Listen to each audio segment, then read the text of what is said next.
Hey everyone, welcome back to another exciting and riveting episode of Quarantine History.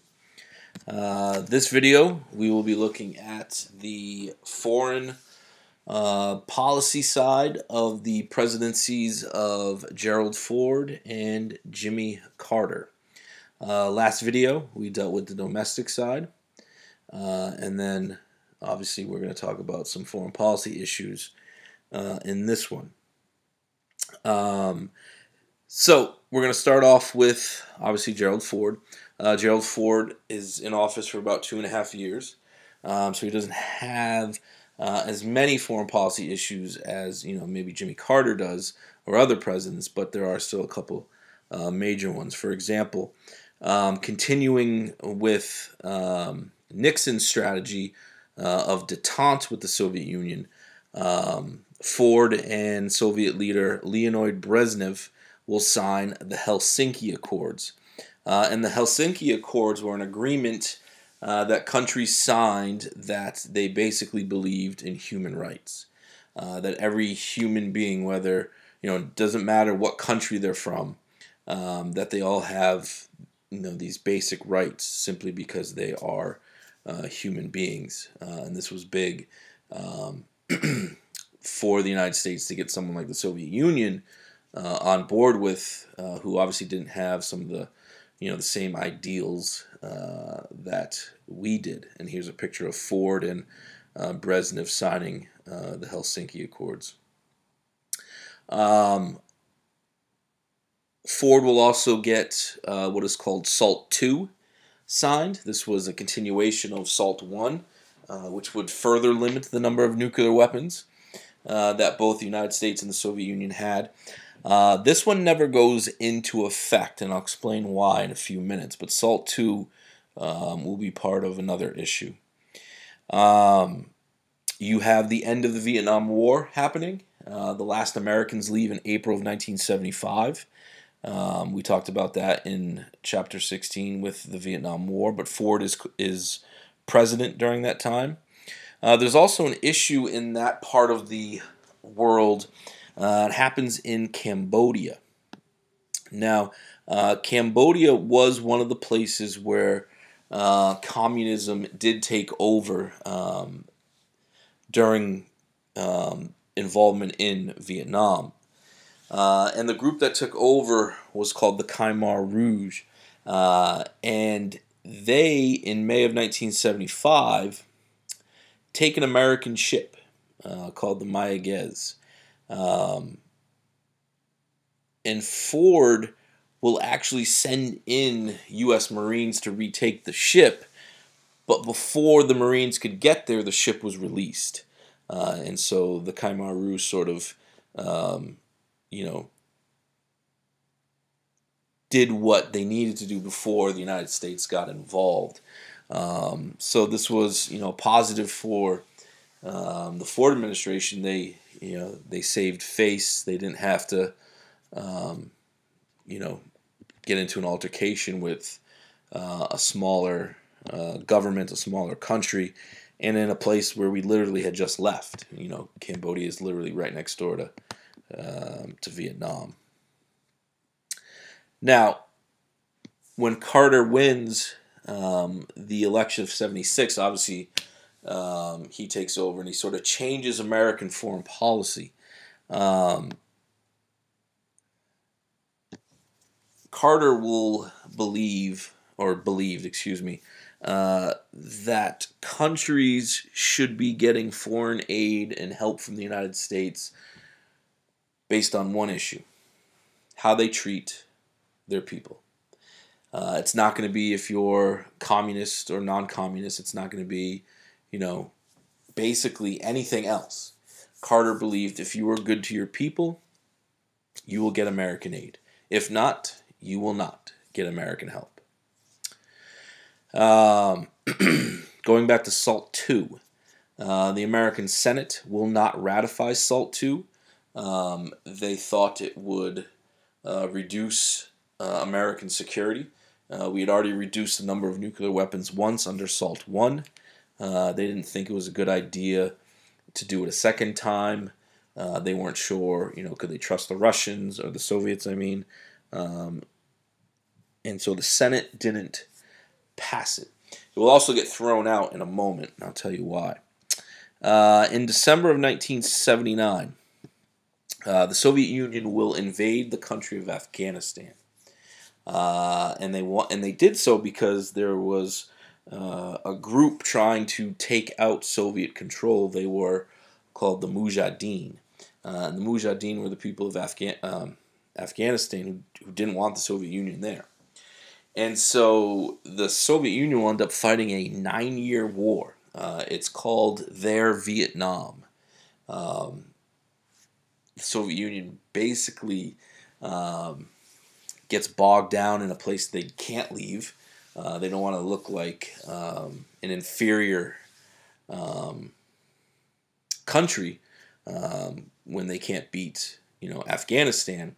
It takes up a lot of their money, and by the end of this war, the Soviet Union doesn't even exist basically anymore. It's in its last moments.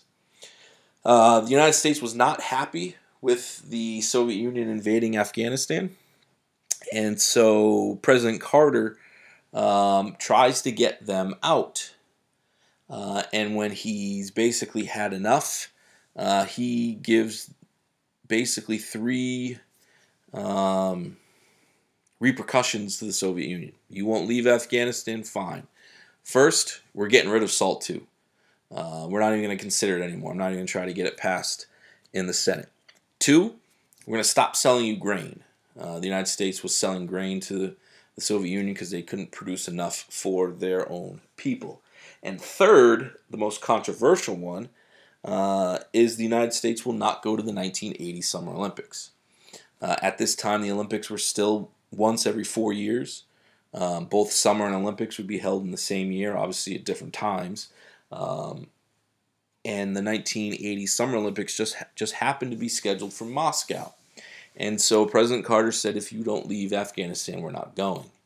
And he caught a lot of flack for this because a lot of people didn't think you should put a sporting event with politics. Some athletes, this would be their only chance to compete, and you're taking something away from them, and it's not their fault.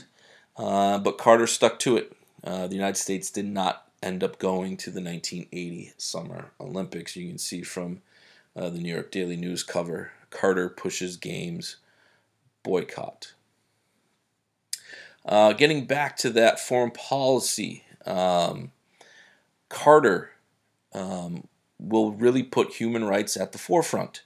For example, in Nicaragua, the United States had propped up a family for many years. They were called the Somoza family, but the Somoza family were terrible to their people. For example, there was an earthquake in Nicaragua, I think in the early 70s, and when the Red Cross went down there, the Somoza family confiscated, the blood that the Red Cross had brought down, and basically turned around and sold it to the people of Nicaragua.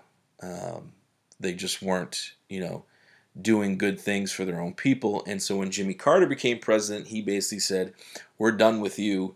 You're on your own. And they were overthrown. A group called the Sandinistas came in and took out the Somoza family. The Sandinistas will be in power, and they're going to have an issue with President Reagan in the early 80s, which we'll talk about in a future video. Carter tries to improve relations with Cuba. At this time, the United States and Cuba did not talk, did not have any relations, didn't do anything, and Carter wanted to change that. Castro didn't want any relationship with the United States, so that didn't go very far. Another issue was Panama.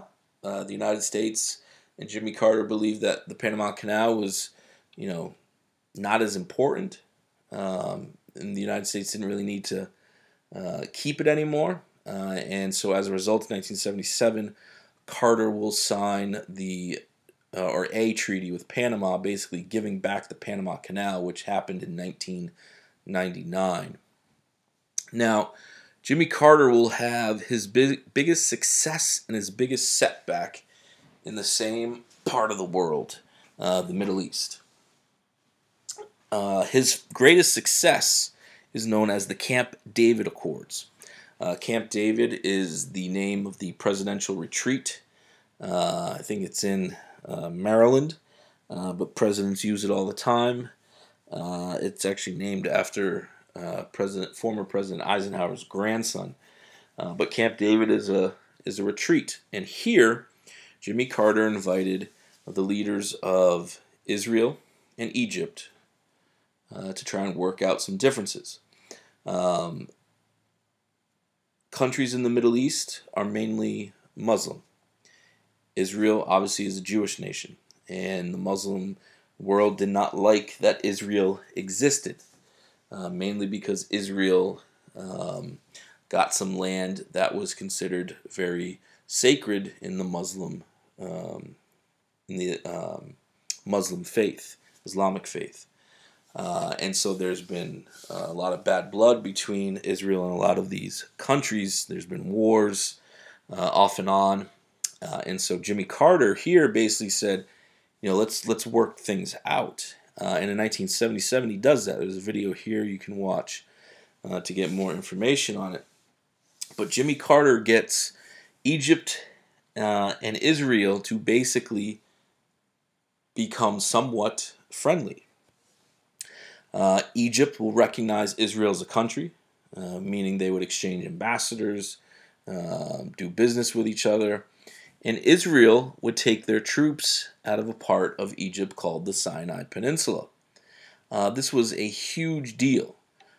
Jimmy Carter looked like he was on the path to bring peace in the Middle East, and obviously we know that does not happen because there's been issues in the Middle East since. But this was a promise. This was a promising beginning. Unfortunately, it did not work out.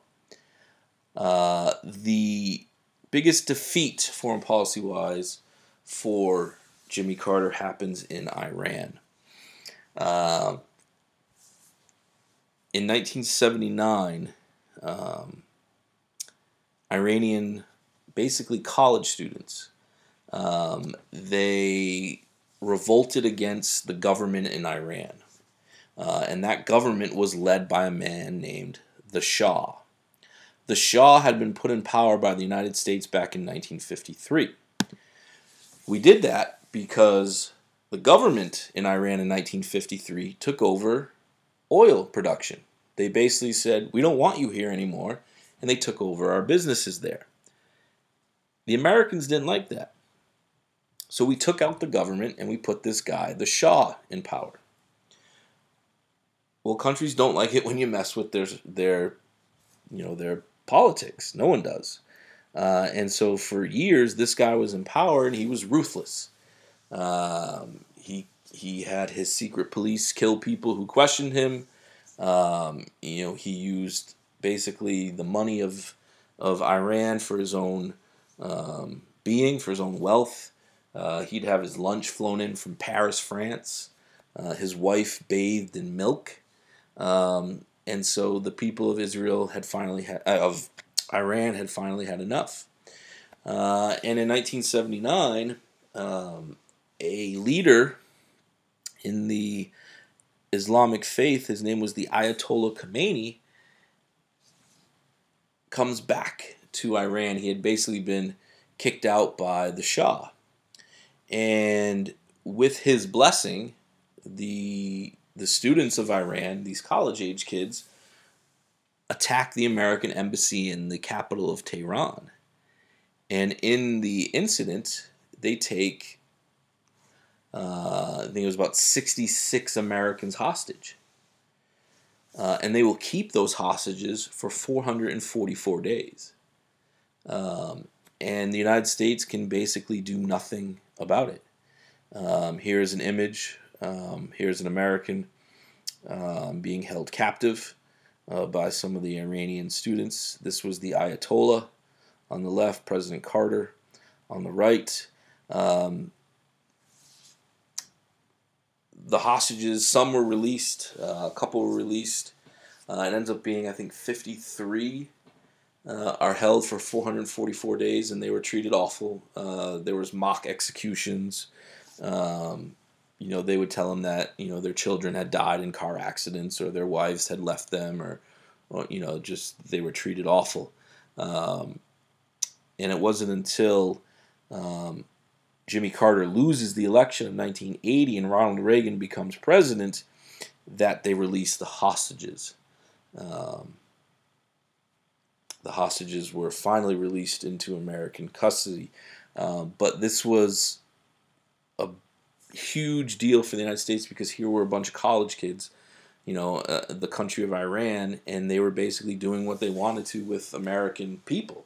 And the United States did nothing. A lot of Americans wanted to invade Iran. They wanted to, free the hostages. We did try a rescue mission. Unfortunately, the helicopters collided and blew up, and 8 Americans died. It was called Operation Eagle Claw. But the Iranian hostage crisis was a huge mess for the United States and for President Carter, and it's the main reason he does not win re-election in 1980. Americans basically said, we look weak, we need to try something else. So, if you want, there's a video to get more information. It's a fascinating incident in American history. So, that's it for this installment. Until next time, be good.